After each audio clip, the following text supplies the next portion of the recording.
Une légende pour moi que je regardais avec yeux comme ça.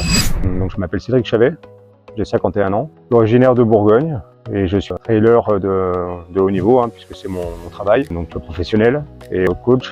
Donc je suis une petite trentaine de coureurs et organisateur de trail camp. Comment es-tu arrivé dans l'ultra trail? En fait, j'ai toujours baigné dans le sport depuis tout petit, depuis tout jeune. Donc j'ai, comme je disais, 51 ans maintenant et ça fait plus de 40 ans que je fais du sport. Donc j'ai été plutôt un touche-à-tout à la base.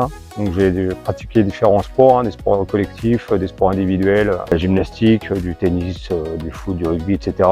À 18 ans, je suis parti dans l'armée. Donc dans l'armée, c'est la course à pied, le sport le plus pratiqué, avec le renforcement musculaire.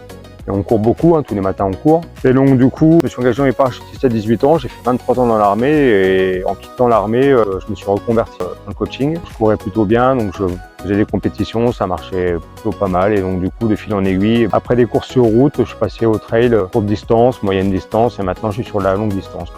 Quand as-tu réalisé que tu voulais en faire ton métier? J'ai jamais voulu en faire mon métier. De fil en aiguille, j'ai remporté des courses locales, après nationales, après des courses internationales. Et c'est devenu mon métier, puisqu'en fait, après, la reconnaissance, même si on la recherche pas, elle arrive. Et puis voilà, qu'on est de plus en plus suivi. Et donc, on se prend en jeu. Et le but maintenant, c'est surtout de pouvoir durer.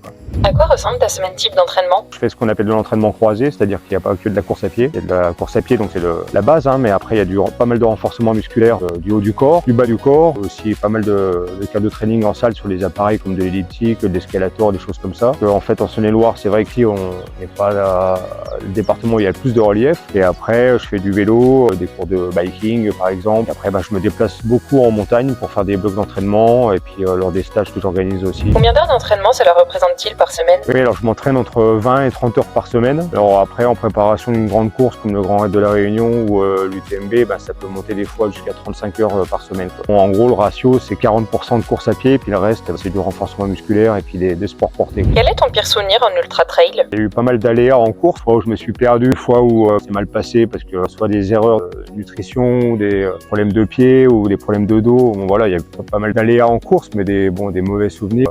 Non, en fait, je me sers surtout de ces courses qui se passent parfois mal pour rebondir derrière. Et puis pour moi, c'est toujours une bonne expérience à prendre. Il n'y a pas de mauvais souvenirs en fait au final. À l'inverse, quel est ton plus beau souvenir? Un de mes meilleurs souvenirs, on va dire que c'est mon meilleur souvenir, c'est la première victoire sur un ultra en 2012, donc sur la Transmartinique. J'avais eu la chance de prendre le départ aux côtés de deux de mes idoles de l'époque, donc Antoine Guillon qui a gagné la Diagonale des Fous en 2015 et Patrick Boire qui a gagné le Tour des Géants.